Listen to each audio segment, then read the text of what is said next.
안녕하세요. 아내의 암을 항암 치료 없이 완전 관해시킨 면역 닥터 서재원 원장입니다. 지난 영상에선 면역 항암제에 대한 다양한 정보를 살펴보았습니다. 현재 의학계는 환자의 몸 안에 있는 면역세포가 암세포를 정확히 인식하고 공격력을 극대화하는 연구에 몰입해 있습니다. 특히 면역관문 억제제인 키트루다와 유전자 조작 기술을 탑재한 카티 치료제 킴리아의 성공에 크게 고무된 상태이기도 합니다. 또한 항암 백신에 대한 중간 임상 결과가 최근 발표되면서 면역치료에 대한 관심이 더 뜨겁게 달아오르고 있는 상황입니다. 하지만 저는 두 가지 이유로 현재 수준의 면역 항암제는 표준 치료제가 되기엔 부족함이 있다고 생각합니다. 첫 번째 이유는 고형암에서 면역 항암제 반응률이 매우 낮기 때문입니다. 실제로 우리가 만나는 대부분의 암 환자는 고형암입니다. 혈액암 환자와 비율은 5% 미만입니다. 고형암에 대한 면역 항암제의 효과가 적다 보니 실제 임상에선 여러 항암제와 병행하는 시도가 많이 이루어지고 있습니다.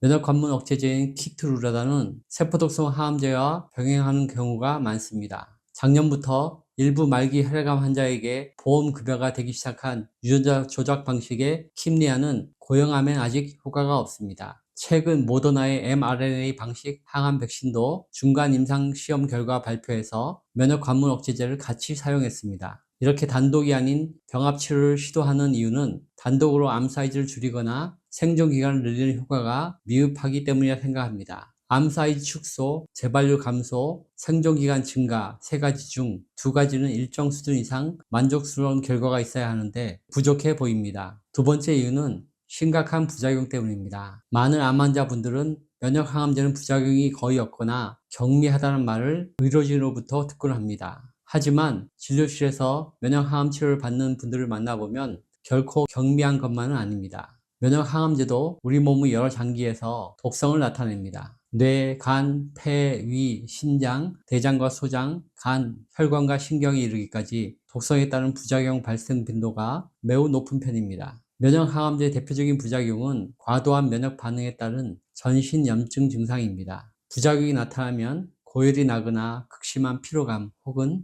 식욕 부진을 호소합니다. 심한 근육통, 관절통이 생기고 구역 구토, 설사, 발진이 나타나기도 합니다. 경우에 따라선 맥박과 호흡이 빨라지고 저혈압, 두통, 발작과 정신착란에 이르기도 합니다. 면역항암 치료 후 과도한 면역 반응이 생기는 이유는 사이토카인 폭풍 때문입니다. 일반적으로 우리 몸 안에서 면역 반응이 일어날 때 사이토카인 분비가 증가합니다. 병원균 혹은 이물질을 발견한 면역세포들이 그 현장으로 대식세포, T세포, B세포들을 불러 모으기 위해서 사이토카인을 분비하기 때문입니다. 사이토카인의 신호를 받은 면역세포들도 저마다 사이토카인을 분비해서 더 많은 면역세포들이 모일 수 있도록 유도합니다. 그래서 사이토카인 분비는 더 많이 늘어납니다. 본래 암은 면역 반응이 매우 낮습니다. 면역세포들이 암세포를 인지하지 못하기 때문에 면역 반응이 낮은 것이죠. 따라서 좀처럼 사이토카인 분비도 높아지지 않습니다. 그런데 면역 항암제는 T세포가 암세포만을 인지할 수 있도록 인위적인 유전자 조작을 가한 치료제입니다. 그 결과로 면역 항암제가 투여되면 면역세포가 암세포를 잘 인지하게 되고 면역 반응이 높아지게 됩니다. 면역 반응이 높아진다는 의미는 사이토카인 분비가 늘어난다는 의미이면서 T세포와 다른 면역세포의 숫자도 함께 늘어난다는 의미이기도 합니다. 활동하는 면역세포의 숫자가 수백 배 늘어나고 면역 활성도도 높아지면 사이토카인 분비가 폭발적으로 늘어납니다. 이를 사이토카인 폭풍이라 합니다. 그 결과 혈액 내 백혈구 숫자가 크게 늘고 전신적인 염증 반응이 나타나는 것입니다.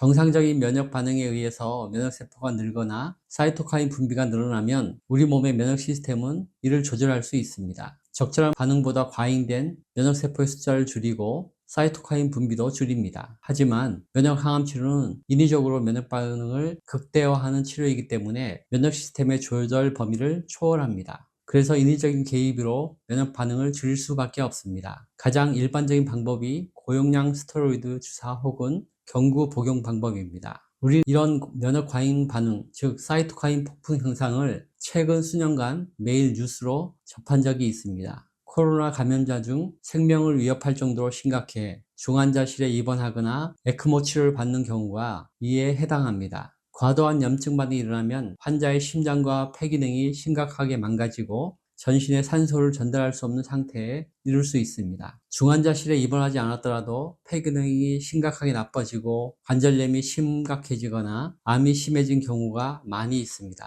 그 외에 비염이 생기거나 심근경색 혹은 심근염이 생긴 경우, 전신 근육 통증과 무기력증에 시달린 경우도 모두 사이토카인 폭풍이 남긴 후유증입니다. 면역 항암 치료도 코로나 후유증처럼 다양하고 치명적인 후유증을 남길 수 있다는 사실을 아시면 좋겠습니다. 보통의 경우라면 키트루다 같은 면역 항암 치료가 T세포의 면역 반응을 꾸준히 자극해도 면역 활성이 잘 일어나지 않고 충분하지도 않습니다. 그래서 최소 6개월 이상 치료해야 암의 성장이 멈추거나 줄어드는 것을 확인할 수 있는 것이죠. 그런데 자가 면역 질환과 이식을 받은 분들에겐 면역 항암 치료가 사이토카인 폭풍, 즉 과잉 면역 반응을 초래할 수 있습니다. 폭발적으로 면역세포 숫자와 면역 활성이 높아지면 면역세포가 미치게 되기도 합니다. 그래서 정상세포까지 공격하는 경우가 생깁니다. 자가 면역 질환이 없는 경우라도 면역 항암 치료 후 부작용이 심한 경우라면 주저없이 중단하시는 게 좋습니다. 단 한 차례의 치료만으로도 사이토카인 폭풍이 일어나게 되면 큰 위험에 처할 수 있습니다. 후유증으로 평생 장애를 가지고 살아가야 할 수도 있습니다. 실제로 제가 치료하던 사기암, 자궁암 환자는 단 한 차례 치료를 받은 후 심각한 위험에 빠졌었습니다. 무릎 관절뿐 아니라 양쪽 어깨, 팔꿈치 관절이 붓고 심한 통증을 호소했습니다. 우측 골반과 대퇴부 그리고 무릎 밑까지 림프 부종이 생기며 부어올랐습니다. 류마티스 내과에서 사태의 심각성을 인지하고 즉시 치료 중단을 권고했고, 아쉽게도 면역 항암 치료를 중단할 수밖에 없었습니다. 그리고 면역 과잉 증상을 조절하기 위해서 장기간 고용량의 스테로이드를 복용해야 했습니다. 그것으로 끝난 게 아니었습니다. 만성염증과 면역 저하가 겹치면서 복강내로 암이 전이되고 말았습니다. 면역 항암 치료에 대한 암 환자분들의 기대가 크시겠지만 이 경우처럼 아직 더 많은 연구가 필요하다는 생각이 듭니다.